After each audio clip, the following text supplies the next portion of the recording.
जिससे मेरे जीवन को बदला था। And I preach same message. और जितने लोग नहीं जानते हैं, मैं आपको उनको भी बताना चाहता हूं, मैं बॉर्न क्रिश्चियन नहीं हूं। मुझे मॉर्निंग में बहुत लोग पूछ रहे थे कि क्या ब्रदर आप बॉर्न क्रिश्चियन हो? No sir, I am not a born Christian. मैं आप ही की तरह एक अन्य जाति से प्रभु में आया। मैं एक सिंधी फैमिली से आया हूं खुदा में, और मैं आज भी सिंधी में बात करता हूं क्योंकि यीशु सिंधी है।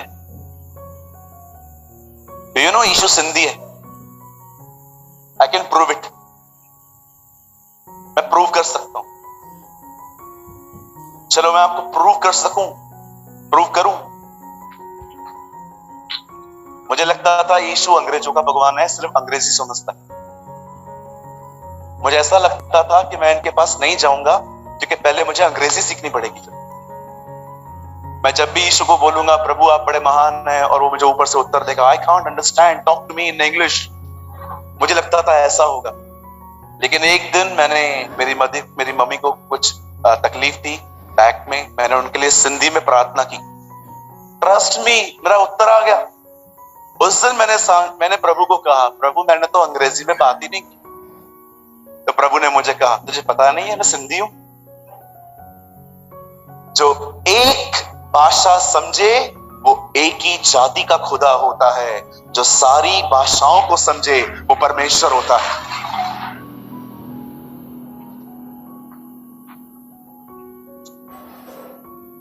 राइट? आपको ऐसे बहुत मिलेंगे जिनको आपके शहर में लोग पहचानते, बाहर जानते भी नहीं।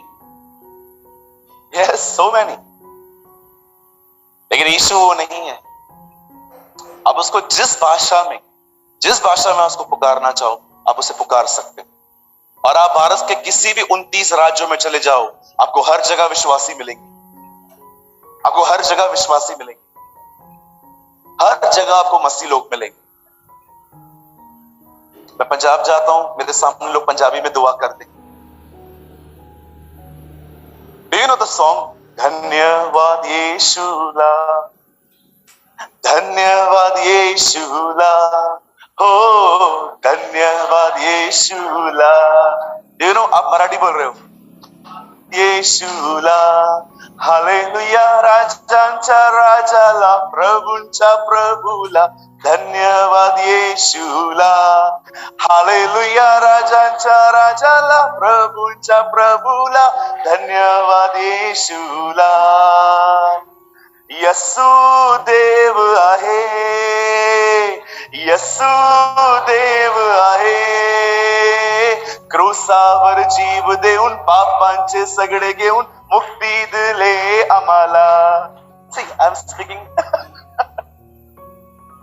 वो सारी जातियों का खुदा है। आमीन। सो आपको जिस लैंग्वेज में उससे बात करना है कर सकते। ओके? मुझे लगता था प्रभु यीशु की ठेकेदारी अंग्रेजों ने ली है, लेकिन मुझे बाद में जब मैंने बाइबल पढ़ा तो मुझे मालूम पड़ा कि यीशु अंग्रेजों के लिए भी नहीं आया, और ना ही मराठियों के लिए आया, न गुजरातियों के लिए आया, न झारखंडियों के लिए आया। बाइबल बताती है यीशु जगत के पापियों के लिए आया। वो किसी जाति के लिए नहीं मरा, वो मनुष्य के लिए मरा। आमीन। क्या आप तैयार हैं सब आज के? यस, आज में जोश दिख रहा है। सब प्रेयर करके आए हैं, कल का वचन का असर है ये। चलिए हम एक काम करेंगे, अपने पास वाले को एक अच्छी स्माइल दीजिए और सुनिए, भाई भाइयों को देंगे, बहनें बहनों को देंगे। Come on. क्या गड़बड़ हो जाता है ना, इसको सॉल्व करने के लिए सुबह एक अलग से मीटिंग लेनी पड़ती है।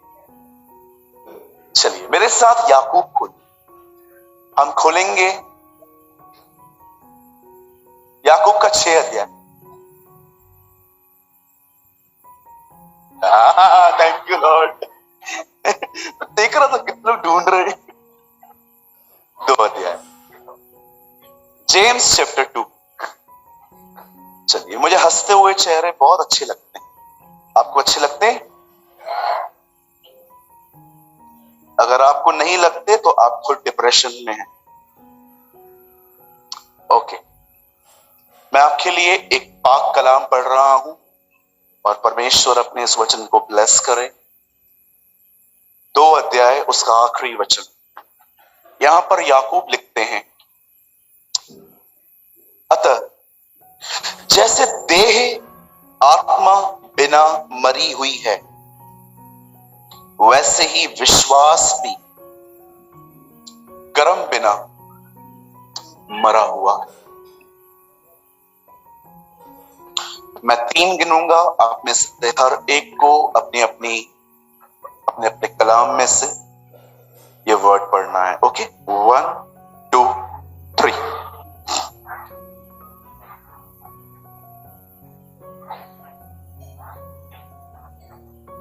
एक बार फिर से,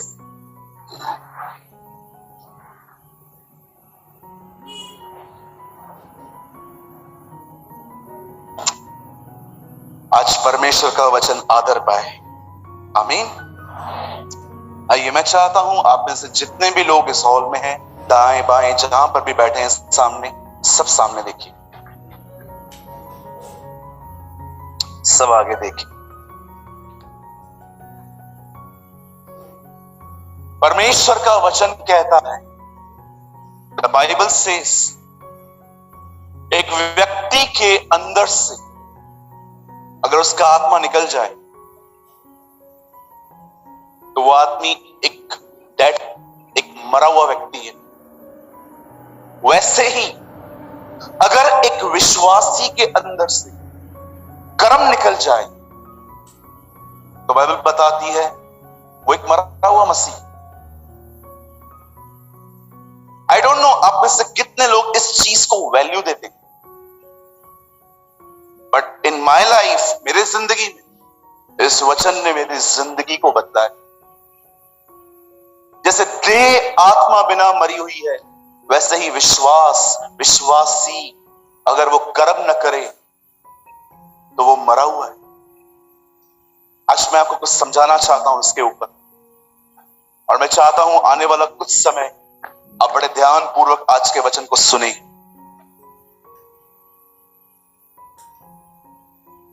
परमेश्वर ने अपने आप को, बाइबल बताती है, उसने अपने आप को सृष्टि के बनाने के द्वारा प्रकट किया। अगर आप नहीं जानते हैं, मैं फिर से बताना चाहता हूं आपको। God reveal himself through the universe. परमेश्वर ने अपने आप में निर्णय लिया कि इस सृष्टि को बनाने के द्वारा वह अपने आप को प्रकट कर देगा। और एक दिन परमेश्वर ने अपने मुंह से कुछ शब्द निकाले और बाइबल बताती है संसार का निर्माण हुआ। यूहन्ना कहता है जो कुछ उत्पन्न हुआ, कोई भी चीज वचन के बाहर उत्पन्न नहीं हुई।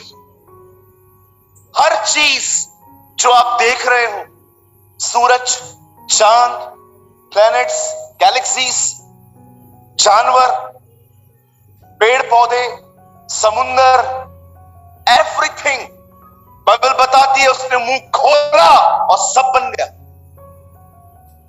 और सब बनने के बाद परमेश्वर ने उसे बनाया जिसके लिए सब कुछ बनाया गया था, मनुष्य। ये सब कुछ उसके लिए बनाया गया था।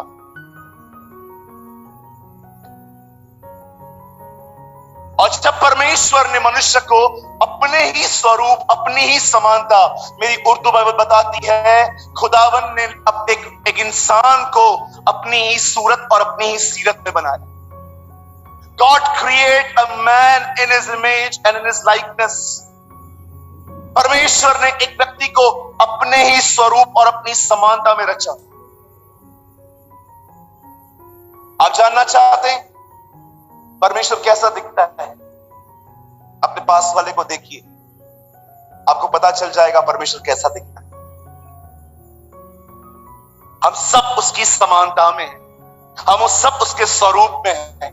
और परमेश्वर ने जब मनुष्य को बनाया तो परमेश्वर ने मनुष्य के लिए प्रोविजन भी किया। प्रोविजन का मतलब होता है उसकी सारी जरूरतों को बारे में उसने सोचा। उसने उसको बना के एक अदन की वाटिका जो उनका घर था उसने वहां पर रखा। आदम ने उससे पत्नी नहीं मांगी, उसने उसको पत्नी दी। आदम ने उससे काम नहीं मांगा, पर खुदा ने उसे काम भी दिया।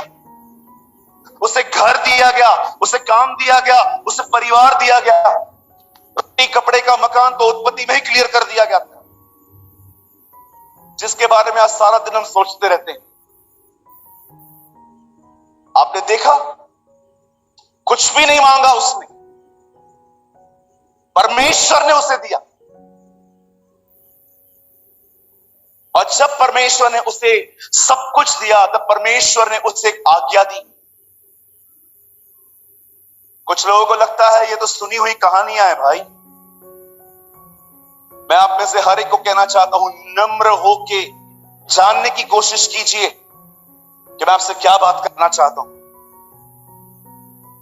जब परमेश्वर ने मनुष्य को वहां पर बना के रखा, then God gave him a one command। परमेश्वर ने उसे मात्र एक आज्ञा दी, और वो आज्ञा थी, तू सब कुछ खा सकता है, लेकिन बिल्कुल तुम्हारे ही बीच में एक पेड़ लगा हुआ है जिसको खाने से तुम इंडिपेंडेंट हो जाओगे। My English Bible says you will live independent. इसका मतलब जानते हैं क्या है?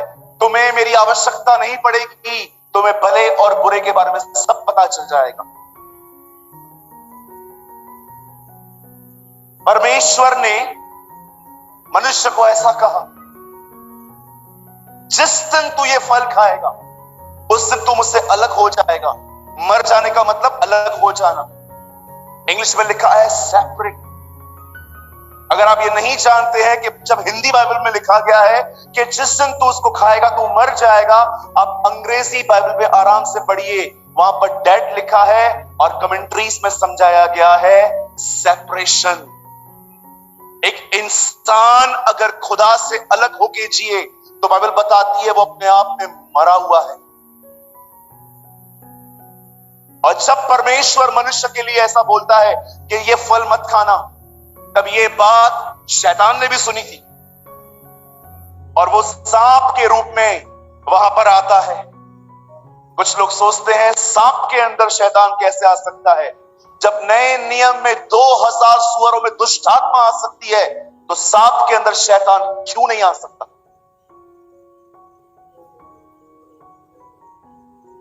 और परमेश्वर का वचन कहता है वो सांप में घुसता है। सांप के लिए लिखा गया है he was very cunning. Cunning का मतलब समझते हैं? चतुर, सयाना। उसने हर जानवर को देखा, उसने हाथी को छोड़ दिया, शेर को छोड़ दिया, पर इसे पकड़ा कि इसके थ्रू काम करते हैं, ये चतुर है। कई अपने बाजू वाले से ज्यादा चतुर न बने, उसके हाथ में आ जाएंगे।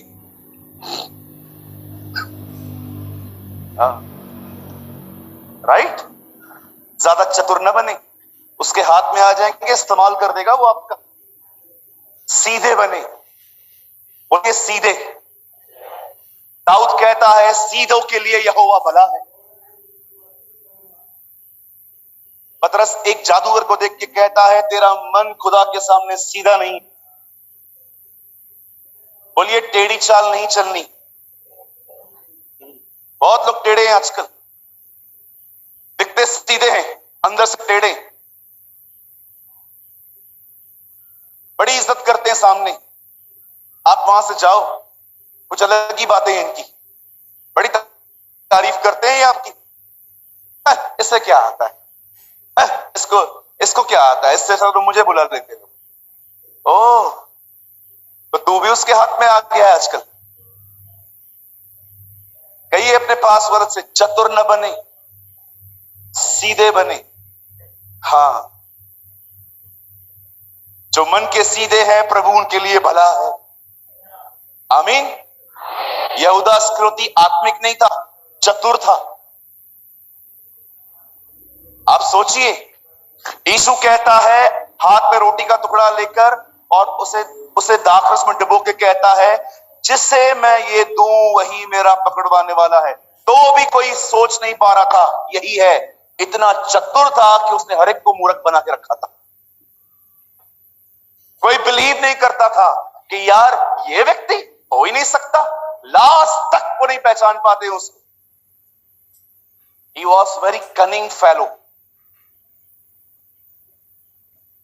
आपसे एक सवाल पूछ सकता हूं, इन दिनों में चतुर बन रहे हो कि आत्मिक बन रहे हो? हाँ? सब कुछ कांड करके गेहजी एलीशा के सामने ऐसे खड़ा हुआ जिसने कुछ किया ही नहीं। और एलीशा उससे पूछता है, सर एवर तू किधर था? हाँ इधर ही था, टहल रहा था।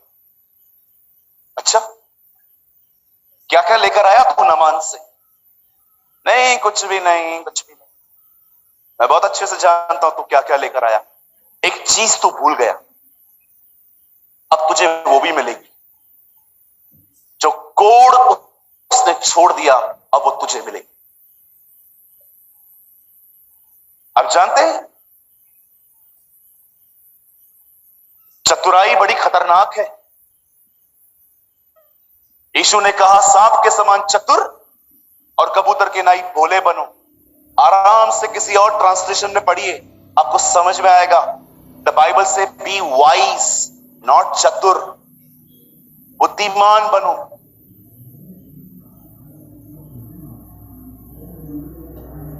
जब शैतान ने देखा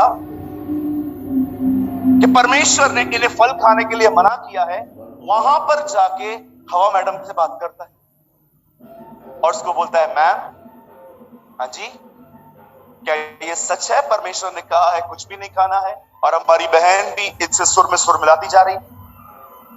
वो उसको कहता है मिले सुर मेरा तुम्हारा, वो कहता है सुर बने हमारा। वो उससे बात कर रहा है, ये भी उससे बात कर रही है। और बाइबल बताती है उन्होंने उसे तोड़ा, खाया और उसके बाद आदम को भी खिलाया। उसने आदम को भी कहा, आदि, ये उसका पेट नेम था, आदि आप भी आइए, ये लीजिए, मैंने मुंह काला किया है, आप भी करिए। यस बिल्कुल। मैं आप बहनों से एक सवाल पूछ सकता हूं?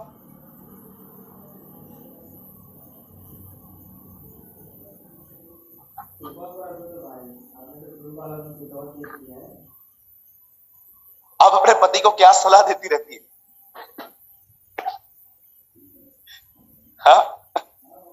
उसको कभी इनकरेज करते हैं आप कि जो आपकी बहन है उसके लिए भी कुछ करो, आपकी मम्मी के लिए भी कुछ करो? कि उसको बोलते हैं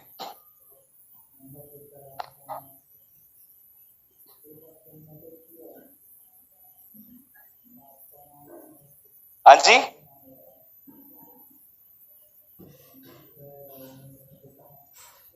बोलिए बोलिए। कितनी बहनें हैं जो अपने पति को इनकरेज करती है, मुझे छोड़ो अपने घर को देखो?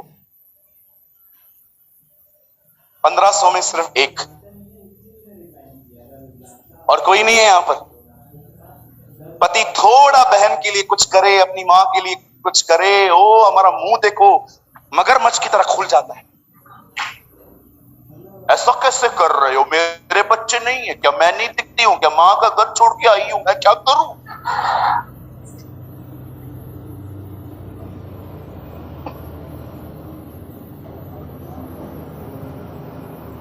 मेरे भाइयों, मैं आपको एक सलाह देना चाहता हूं, बीवी की सारी बातें नहीं माननी।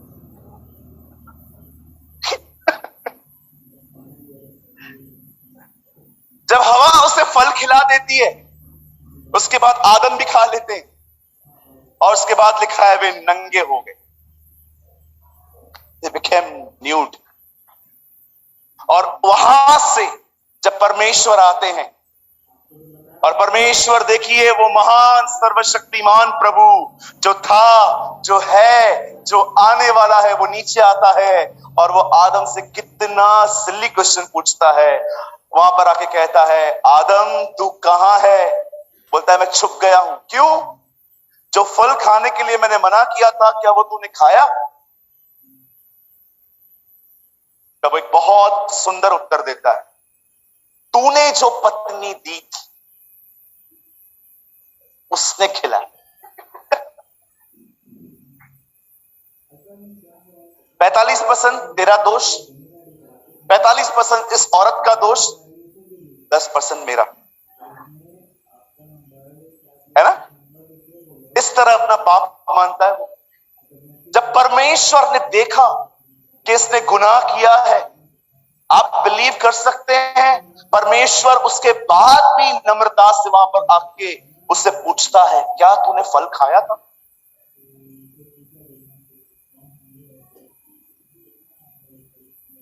याद रखिए, परमेश्वर को आपके पाप से भी ज्यादा आपके डिसऑनेस्ट नेचर से प्रॉब्लम है। पाप न मानना, पाप न मानने वाला स्वभाव। बदर मुझे गुस्सा नहीं आता, ये लोग मुझे गुस्सा दिलाते हैं। ओ अच्छा, आप इससे कितने लोगों ने सुसमाचारों में एक सुंदर बात देखी, आदम अपना पाप दूसरों पे डालता है, यीशु दूसरों का पाप खुद पे लेता है।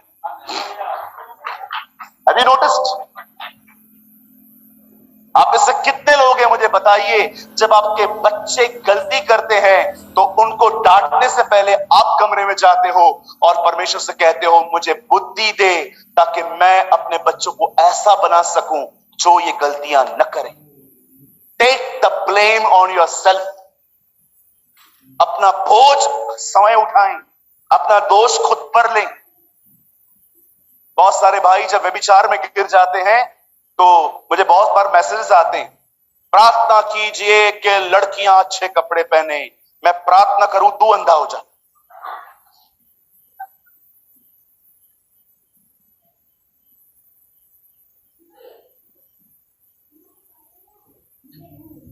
आपको मैं एक बात कहना चाहता हूं भाइयों, बहनों पे दोष लगाना बंद कर दो। बहुत सारी ऐसी बच्चियां भी हैं जिनके रेप्स हुए हैं, उन्होंने कभी वेस्टर्न पहना तक नहीं था। अस्सी कभी भी वेस्टर्न नहीं पहना था लाइफ में। Do you know, a girl from Kashmir, फिर उसका रेप क्यों हुआ? अपनी आंखों को कंट्रोल में रखो। जब तक आप अपना बोझ खुद नहीं उठाओगे, जब तक आप अपना पाप नहीं मानोगे, बाइबल बताती है जब तक इज़राइल अपने गुनाह को न माने, यहोवा अपने स्थान पे नहीं लौटेगा। रीड हबक्कू। जब तक प्रजा अपना पाप न माने, हबक्कू कहता है यहोवा अपनी प्रजा पर नहीं लौटेगा। आज बहुत बार गलतियां हो जाने के बाद हम दूसरों पे थोपते, इसने किया, इसने उकसाया, इसने सलाह दी थी, इसने ये किया था। यही कारण है हम में से बहुत सारे लोग का पाप बंद नहीं होता। हमारे पास साइकिल चलती रहती है, चलती रहती है, चलती रहती है। रोज पाप, रोज माफी, रोज पाप, रोज माफी, रोज पाप, रोज माफी। यही जिंदगी चलती रहती है। जब परमेश्वर ने देखा he is a dishonest person, जब परमेश्वर ने देखा कि ये न मानने वाला व्यक्ति है, तब परमेश्वर ने कहा निकल यहां से। लेकिन वो इतना दयालु है, वो इतना अनुग्रह से भरा हुआ है, वो इतना करुणामय है, वो इतना करुणा निधान है, वो इतना तरस से भरा हुआ परमेश्वर है। जब आदम और हवा निकल रहे थे, उन्हें वेट करवा के उनके जो कपड़े थे, जो पत्तों से बने हुए थे, उन्हें कहता है एडम वेट, कम हियर, इधर आ। और जैसे वो वहां पर जाते हैं, वो उनके कपड़े निकालकर उनके सामने एक बछड़ा बलिदान करता है और उसकी चमड़ी निकालता है। उस चमड़ी को निकाल के वो उसके अंगरखे बनाकर उन दोनों को पहना देता है। ये एक भविष्यवाणी थी उन लोगों के लिए कि परमेश्वर ने कहा कि तुमने पाप किया है, उस पाप के कारण तुम नंगे हो, और एक दिन मैं आऊंगा और यरूशलेम से लेकर कलवरी तक नंगा जाऊंगा और मेरे वस्त्र।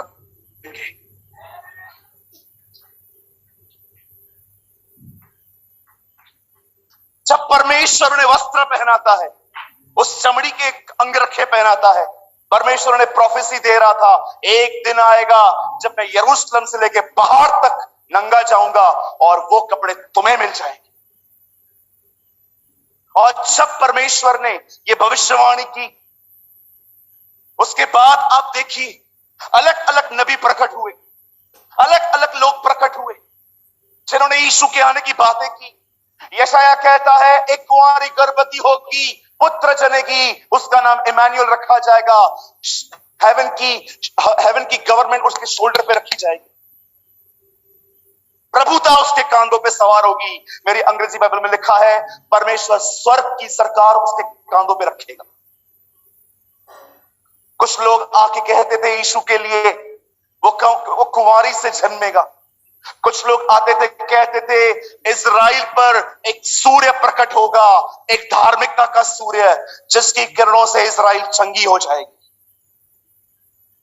किसी ने कैसे उसे डिस्क्राइब किया।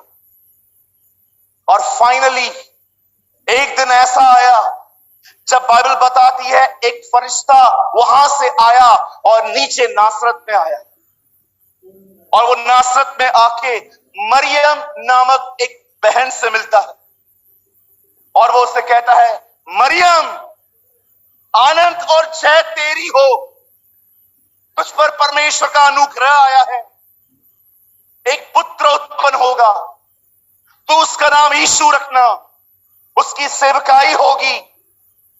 वो एक बार फिर से हमारे बीच में आएगा और वह अपने लोगों का उनके पापों से उद्धार करेगा। अगर आप नहीं जानते हैं तो आज जान लीजिए, यीशु मसीह की पहली सेवकाई आपको अमीर करना नहीं है। ये किसी लालची प्रचारक ने आपको बताया होगा जिसको अपनी कलीसिया भरनी है सिर्फ, क्योंकि वो जानता है हर एक को पैसों की जरूरत है। हम प्रचार करेंगे आओ तुम्हें प्रभु में बरकत मिलती है। डोंट बी डिसीव, धोखा न खाओ, बाइबल बताती है। क्योंकि आजकल आप देखिए मोस्ट ऑफ प्रीचिंग यही है, प्रभु में आओ ये मिलेगा, प्रभु में आओ वो मिलेगा। यीशु तुम्हें चंगा करने के लिए आया। It's not the primary reason brother. Yeshu तुम्हें चंगाई देगा, यीशु तुम्हें पैसा देगा, यीशु तुम्हें अपना बड़ा घर देगा, सब बात में है। उसके आने का पहला कारण यह था, वो जानता था मनुष्य और परमेश्वर अगर दूर है तो पाप के कारण है, इसलिए लिखा है वह मनुष्यों का पाप उनके अंदर से ले जाएगा। That is the gospel. इसीलिए यूहन्ना बपतिस्मा दाता जब उसे देखते हैं तो वो ये नहीं कहते देखो चंगा करने वाला आ रहा है, देखो बरकत देने वाला आ रहा है। वो पहली चीज उसे देख के कहता है देखो परमेश्वर का मेमना जो जगत का पाप उठाने आया। Don't believe in false gospel. ये मिलेगा वो मिलेगा, वो मिलेगा ये मिलेगा। बहुतों ने सुसमाचार को खराब करके रखा है, आज चीजों का सुसमाचार हो गया है। पढ़िए पॉल क्या कहता है रोमियो में, this gospel is about his son. यह सुसमाचार उसके पुत्र का सुसमाचार। Read it. मेरी जान जलती है जब मैं ऐसा देखता हूं। यीशु का जिक्र अंत में आता है आजकल, जबकि बाइबल बताती है this gospel is about his son. यह सुसमाचार उसके पुत्र का सुसमाचार। पढ़ के देखिए मरकुस में क्या लिखा है पहले अध्याय में, परमेश्वर के पुत्र यीशु मसीह का सुसमाचार। The gospel of his son Jesus Christ. आजकल पता नहीं क्या क्या बकवास करते, जो चीज 5वें नंबर पे है उसको पहली जगह पे लेकर आ गए हम लोग। वीजा मिलेगा, ये मिलेगा। अरे मैं कहां बोल रहा हूं न मिलेगा, लेकिन कितने लोगों ने ये वचन पढ़ा है, जिसने तुम्हारे लिए अपना बेटा भी न रख छोड़ा वो तुम्हें उसके साथ सब कुछ क्यों न देगा। सबसे पहले परमेश्वर जानता है तुम उसके पुत्र को लो।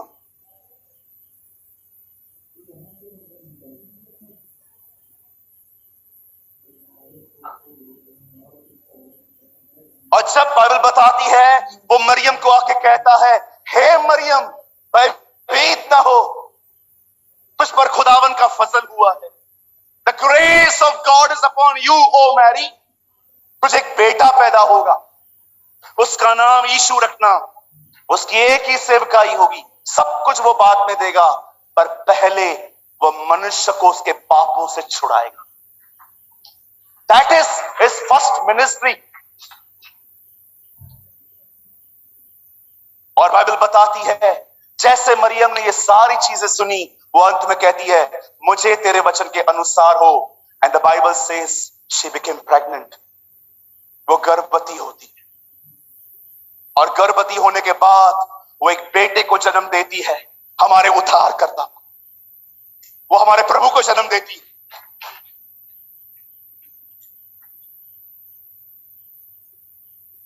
पूरा स्वर्ग आनंद कर रहा था पृथ्वी पे आके, स्वर्गदूत जश्न कर रहे थे, वो वेट कर रहे थे, वो आ गया हमारे बीच।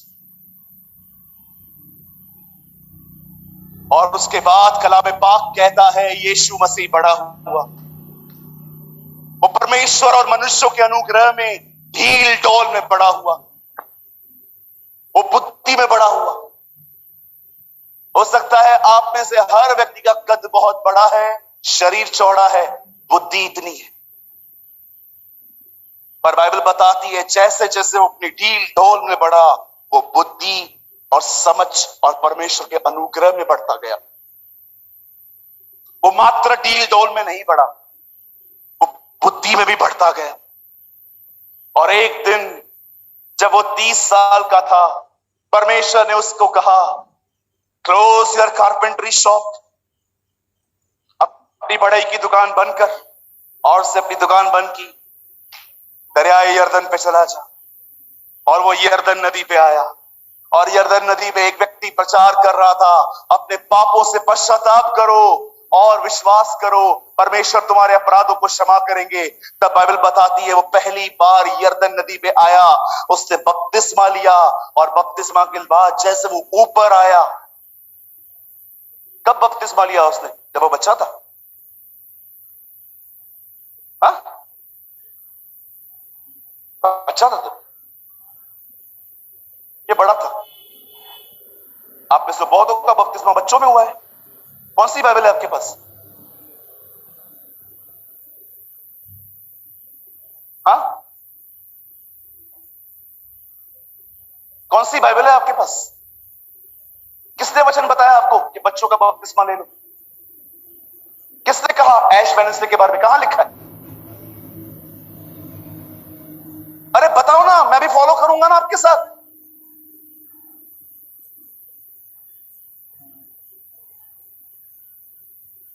जानते हो ईश्वर ने फरीसियों के लिए क्या कहा? They value traditions more than God's word. उन्होंने मनुष्य की परंपराओं को परमेश्वर के वचन से ज्यादा आदर दिया। मैं नहीं डरता इन बातों के बारे में बात करते हुए, बिल्कुल नहीं। ज्यादा से ज्यादा क्या होगा? जमशेदपुर के लोग मुझे फिर से नहीं बुलाएंगे। Who cares? Who cares? किससे फिक्र है इस बात? मैं कई बार अपने माइंडसेट को ऐसे करके आता हूं, मैं प्रभु को बोलता हूं प्रभु ये लोग तो मुझे वैसे भी दोबारा बुलाने वाले हैं नहीं, मैं जो है आज ही बोल के पूरा करूं। जो दोबारा बुला है मतलब सच्ची में ईमानदार लोग हैं। नहीं नहीं, वो मेरी आदरणीय बहन बैठी है, वो बोल रही थी भैया हर साल आपका ये टाइम पे बंधा हुआ है। मैंने कहा मुझे घर तो जाने दो।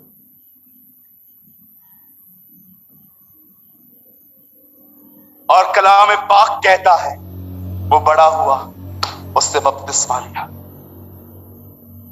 और वो एक कलीसिया में गया, पादरी साहब को बोला यहां पर राख लगा दो।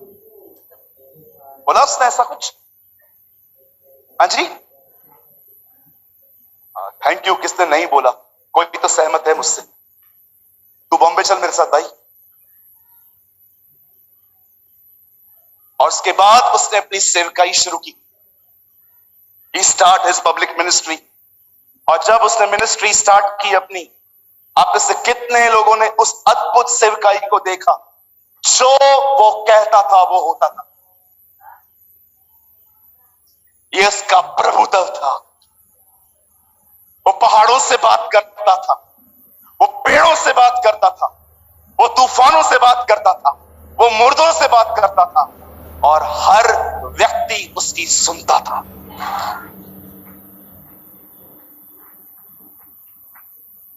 जानते हो परमेश्वर की पहचान क्या होती है?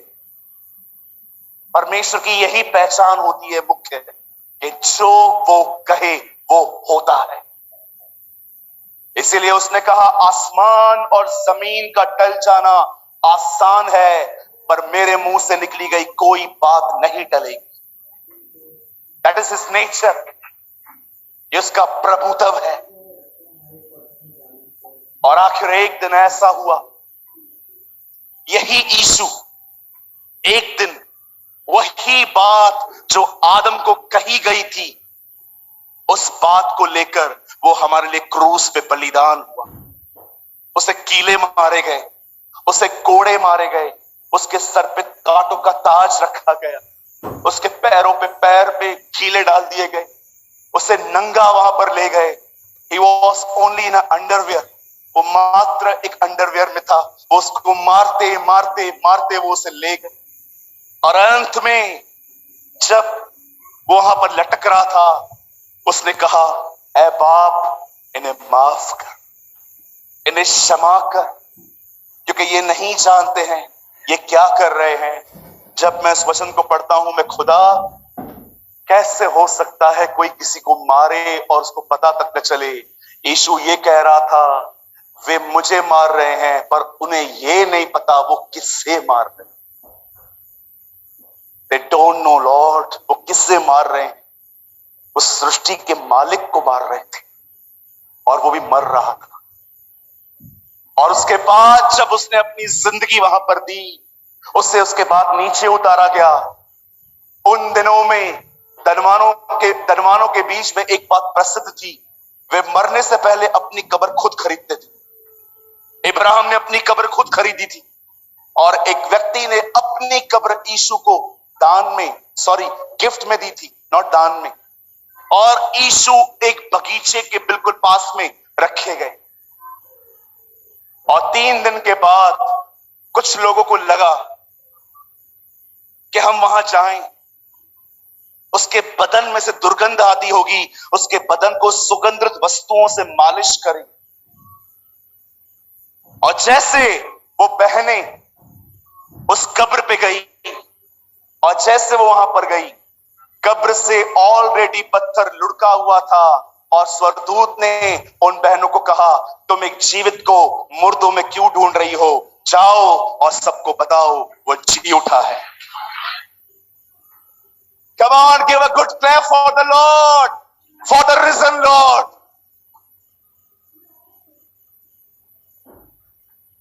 ये कैसे हो सकता था कि जो अपने आप को जीवन कहता है उसे मौत निगल ले? और तीसरे दिन बाइबल बताती है वो मृत्यु के बंधनों को तोड़कर वहां से जीवित उठ गया, और मुर्दों में से जी उठने के बाद वो हमारे बीच में 40 दिन 40 रात रहा, परमेश्वर के राज्य की बातें करता रहा।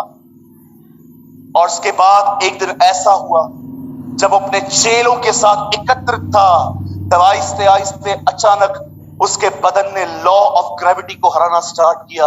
उसका बदन विदाउट किसी सपोर्ट के ऊंचा उठने लगा, और ये सब चेले गलीली उसे देख रहे थे। अचानक एक बादल वहां पर आया, उस बादल ने उसे ओढ़ दिया, और उसके बाद 2 स्वर्गदूत वहां आते हैं, और वो वहां पर आके कहते हैं, हे गलीली पुरुषों, ऊपर क्या ताक रहे हो? यही यीशु जो उठा लिए गए थे बहुत जल्द वापस लौटेंगे।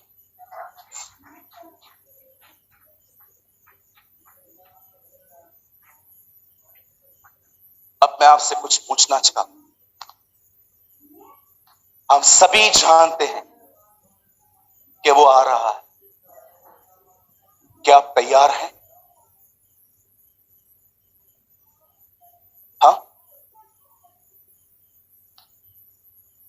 क्या आप तैयार हैं? आप सोचते होंगे ना, वचन क्या खुलवाया, प्रचार किया इसने, वचन याकूब से खुलवाया और सुसमाचार बताता है। आइए वचन अब शुरू कर रहा हूं। आप जानते हो आप कैसे उसके आने के लिए तैयार हो सकते हो? आप कैसे उसके आने के लिए रेडी हो सकते हो? प्रभु मेरा गवाह है, मैं कलीसिया बनाने से अधिक अपनी तैयारी के बारे में सोचता हूं। परमेश्वर मेरा गवाह है, मैं कलीसिया बनाने से अधिक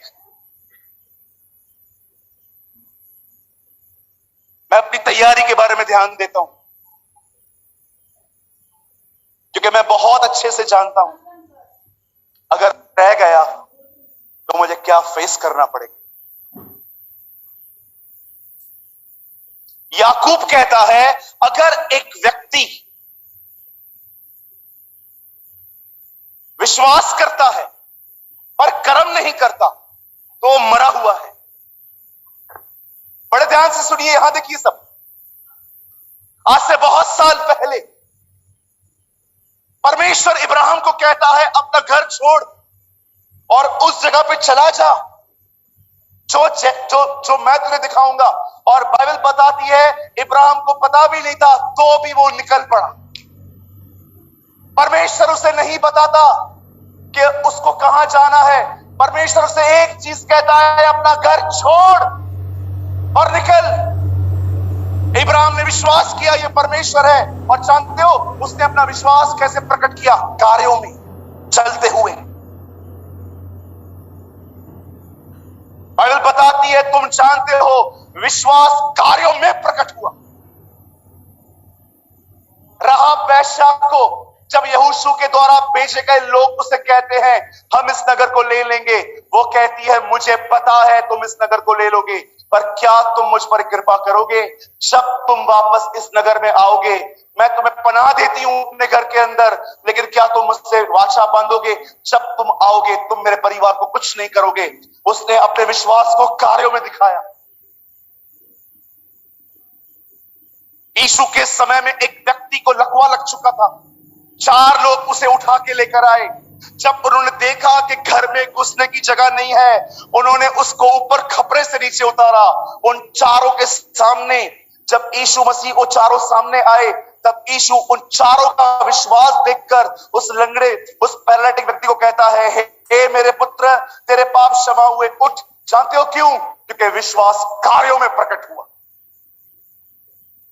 अगर हम ये विश्वास करते हैं कि प्रभु यीशु मसीह आ रहा है, मुझे बताइए आप अपने विश्वास को कार्यों में कैसे दिखाएंगे?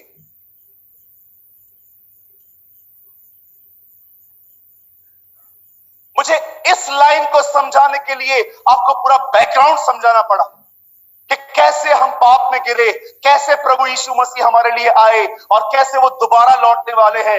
अब मैं आपको जो समझाऊंगा आपको समझ में आएगा।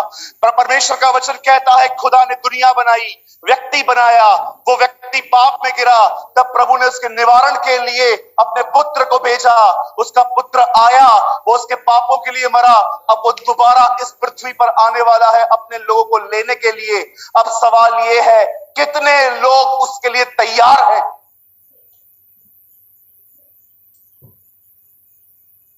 अगर आप कहते हो कि यस ब्रदर मैं विश्वास करता हूं वो आने वाला है, आप अपने इस विश्वास को कार्यों में कैसे दिखाओ? How you will show your faith in actions. Ibrahim ने सिर्फ ये नहीं कहा हाँ मैं विश्वास करता हूं, लिखा है उसने विश्वास किया और उसने अपना घर छोड़ दिया। अब आराम से पढ़िए याकूब की किताब में, इससे पहले लिखा है राहाब और इब्राहिम के बारे में। वैसे ही हम जितने भी लोग यहां पर बैठे हैं, हम बिलीव करते हैं बहुत जल्द वो आसमान का सीना फाड़ के हमारे बीच में प्रकट होगा।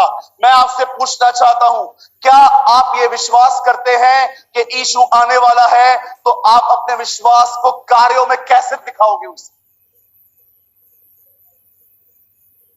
यू नो हाउ, मैं आपको बताऊं कैसे। बाइबल कहती है जो उस पर आशा करता है कि वो आने वाला है, वो अपने आप को वैसा ही पवित्र करता है जैसा वह है।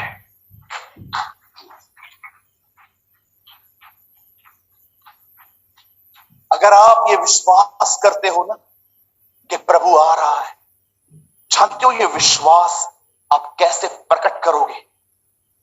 आप अपने आप को वैसा ही पवित्र करेंगे जैसा वह था। अदरवाइज मैं आपको बताना चाहता हूं, आप किसी भी डिनोमिनेशन से क्यों ना है, आप एक मरे हुए विश्वास को लेके चल रहे हैं।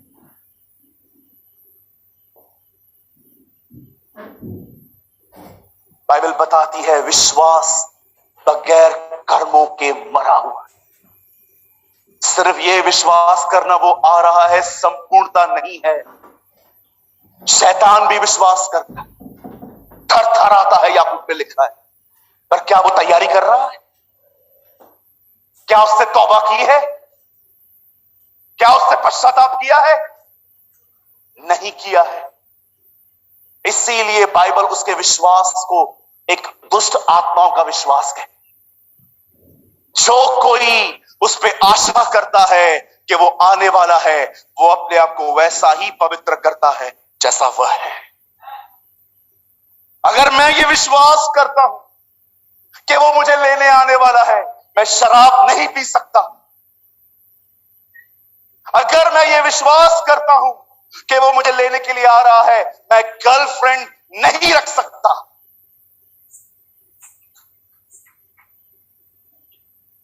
अगर मैं ये विश्वास करता हूं वो मुझे लेने आ रहा है, मैं ये गुटखा टोबैको नहीं खा सकता। अगर मैं विश्वास करता हूं कि वो मुझे लेने आ रहा है, तो मैं अपने घर में लड़ाई और झगड़े नहीं कर सकता। मैं कुछ अद्भुत आपको बताना चाहता हूं। मैंने अपनी लाइफ में 34 टाइम्स आरटीपीसीआर करवाई है। I have all documents. मैंने 34 बार अपने लाइफ में आरटीपीसीआर करवाई, कोविड टेस्ट। एयरपोर्ट पे जब भी आप जाते हैं, आज से कुछ समय पहले, विदाउट आरटीपीसीआर वो कभी आपको एंटर नहीं होने देंगे। वो सबसे पहले आपको पूछेंगे कहां जा रहे हो? सर मैं जमशेदपुर जा रहा हूं। Show me your RTPCR. और अगर उसमें लिखा है मैं पॉजिटिव हूं, घर जाओ। तुम बीमार हो और करोगे। ये बहुत जरूरी है कि मैं जहां भी जाऊं मेरे पास सरकारी पेपर्स पे लिखा हो कि मैं नेगेटिव हूं। Have you noticed? अब लास्ट 2 महीनों से कोई भी आरटीपीसीआर नहीं पूछी जा रही। मैं जमशेदपुर आया, मैं आरटीपीसीआर लेकर आया। I have RTPCR. मुझे डर लग रहा था कहीं जमशेदपुर में मुझसे किसी ने पूछ लिया और मेरा आना यहां कैंसिल हो गया तो इतना सारा खर्चा, इतनी सारी मेहनत वेस्ट जाएगी। मैंने कोई रिस्क नहीं ली, मैंने आरटीपीसीआर करवाया। न मुझसे बॉम्बे में किसी ने पूछा, न मुझसे किसी ने जमशेदपुर में पूछा। इवन इस बार तो मेरे को किसी एक बंदे ने यह भी नहीं कहा वेयर मास्क, मास्क पहनो। यस, जस्ट मैं जैसे प्लेन में आया, वहां पर एक बहन एयर होस्टेस ने मुझे कहा सर वेयर योर मास्क। मैं कहा ओके। आप देख रहे हो, अब कोई वैक्सीन के लिए नहीं पूछ रहा, अब कोई आरटीपीसीआर के लिए बात नहीं हो रही। अब अब्रॉड में बहुत सारी कंट्रीज अलाउ कर रही हैं विदाउट वैक्सीन आप आ सकते हो। क्या आपने इस बात को देखा? जब उससे पूछा गया तेरा दोबारा आना कैसे होगा, तब उसने कहा लोग खाएंगे, पिएंगे, शादी ब्याह करेंगे, पौधे लगाएंगे। जानते हो ये सबको नॉर्मल है, रोज खाते हैं हम, रोज हमारे कलीसिया में शादियां होती हैं, रोज पौधे लगाते हैं, हम घर को सजाते हैं। वो क्या कहना चाहता था? अब सब सामान्य हो रहा है।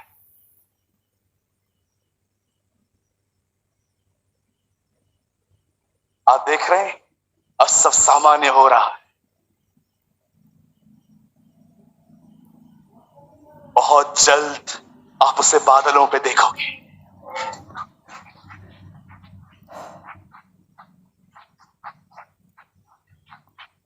Have you noticed? अब वो समय आ रहा है, सब सामान्य होता जा रहा है। अब वापस लोग खा पी रहे हैं। बाजारों में देखो कितनी भीड़ है। अब लोग फिर से एक दूसरे के घरों में जा रहे हैं, सब कुछ कर रहे हैं। अब जिंदगी आराम से। जब यूक्रेन और रशिया का वॉर हुआ, मैं ये स्पष्ट जानता था प्रभु के आने का समय अब नहीं, क्योंकि उसने साफ कहा था, जब तुम देखो सब सामान्य है, एवरीथिंग इज इजी, उस समय तुम अपने छुटकारे को बादलों पर देखो। Danger time is start actually now. जब वे कहेंगे सब ठीक है, सब कुशल है, तब अचानक एक का एक उन पे विनाश आ पड़ेगा। पौल कहता है, हमारा प्रभु आ रहा है, अवर लॉर्ड इज कमिंग। क्या आप तैयार हैं? जो उस पर आशा करता है, वो अपने आप को वैसा ही पवित्र करता है जैसा वह है। अगर मैं विश्वास करता हूं वो आ रहा है, मैं संसारी जिंदगी नहीं जीऊंगा। एक दिन यीशु मसीह पिलातुस के सामने खड़े होते हैं।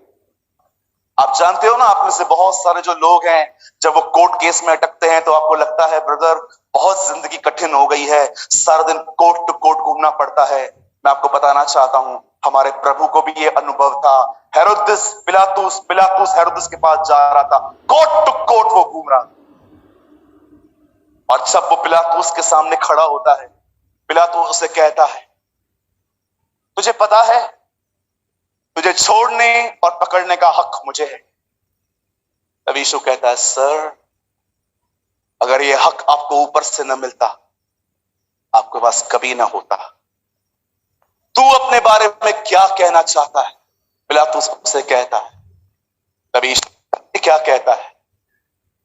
अगर मैं यहां का होता तो मेरे सेवक लड़ते, पर मैं यहां का नहीं। 65 साल का पौल तिमुथियुस को लिखता है, उस अंगीकार को सिमरण रख जो प्रभु ने पिलातुस के सामने किया था।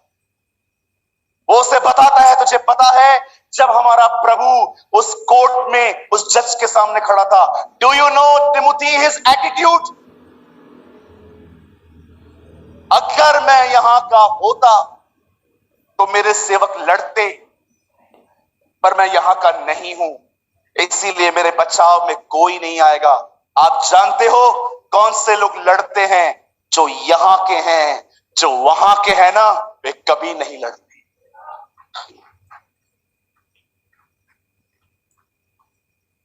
क्योंकि वो जानते हैं हम परदेसी और मुसाफिर हैं। वो जानते हैं, एक दिन बिली ग्राम अंकल न्यूजीलैंड में खड़े होकर प्रचार कर रहे थे और उन्होंने अपने प्रचार में एक बात कही। उन्होंने कहा, एक दिन तुम सुनोगे मैं मर गया, पर विश्वास मत करना, मैं पहले से अधिक जीवित हूं।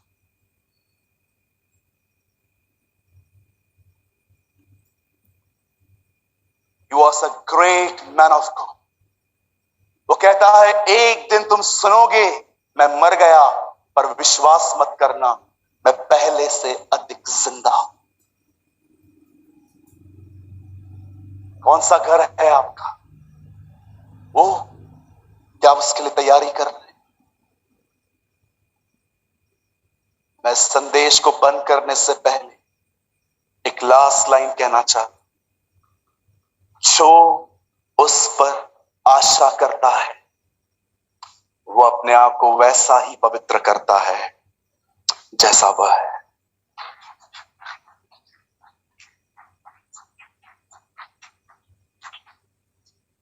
और मैं आपको कहना चाहता हूं, यही संपूर्ण सुसमाचार है।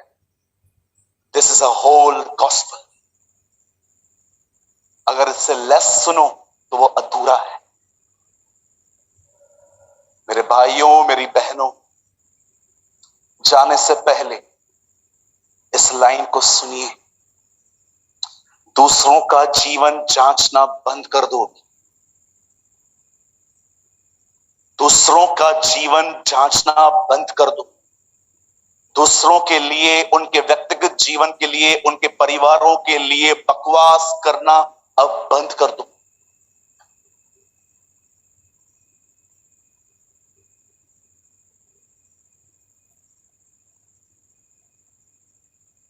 अपने काम पे ध्यान दो।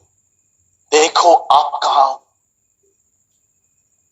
Do your own business. अपना जीवन देखो आप कहां हो। दूसरों का जीवन देखना, दूसरों का जीवन जांचना, ये पास्टर ऐसा है, ये प्रचारक ऐसा है, ये विश्वासी ऐसा है, ये भाई ऐसे है, इनकी लड़की घर छोड़ के भाग गई है, इन्होंने कर्जे लेके लोग भाग गए हैं। Stop all this nonsense. दूसरों के जीवनों के बारे में बात करना बंद कीजिए। अपनी जिंदगी देखिए, आपने क्या किया है, आप कहां हो। पॉल कहता है दूसरों के विषय में नहीं, तब हर व्यक्ति अपने विषय में ही घमंड करेगा। Do your own business. बहुत बात करते हैं आजकल हम दूसरों के लिए। इनकी लड़की ऐसी है, इनका लड़का ऐसा है, ये पास्टर ऐसे हैं, ये चर्च ऐसी है, ये ऐसा है, ये ऐसा है। मैं आपको सच कहता हूं, 2 इंच की जुबान 6 फीट के आदमी को नरक जेल लेके जाने के लिए काफी है। परमेश्वर का भय मानिए।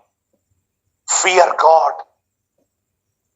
मुझे आज भी परमेश्वर कहे ना, सूरज मुझे पता तू क्या चाहता है भारत में मैं काम करूं।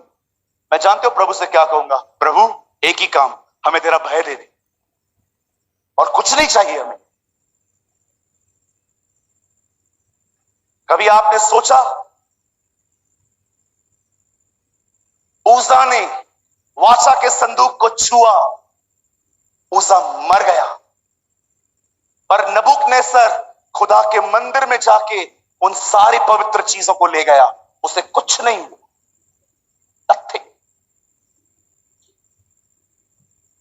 जानते हो क्यों वो मरा, उसे कुछ नहीं हुआ? क्योंकि महिमा चली गई थी। The glory has depart. क्योंकि महिमा नहीं थी। जानते हो क्यों महिमा नहीं थी? क्योंकि परमेश्वर का भय नहीं था। जब परमेश्वर का भय चला गया, इस्राएल से परमेश्वर की महिमा भी चली गई। कैथरीन कुलमैन हमेशा कहती थी, when you touch the glory will depart। अगर तुम परमेश्वर की महिमा को छुओगे, वो महिमा उठा ली जाएगी। कुछ भी हो जाने के बाद अगर ये कहोगे ये मेरे द्वारा हुआ है, ये मैंने किया है, ये मेरे बल से हुआ है, जब भी घमंड करोगे, बाइबल बताती है द ग्लोरी विल डिपार्ट। इसीलिए उसने हमें प्रार्थना करना सिखाई और अंत में उसने हमें कहा तुम यह कहना, राज्य, पराक्रम और महिमा तेरी है। नम्र बने, बी हम्बल। सीखो प्रभु से नम्र बनना। Be humble, be humble.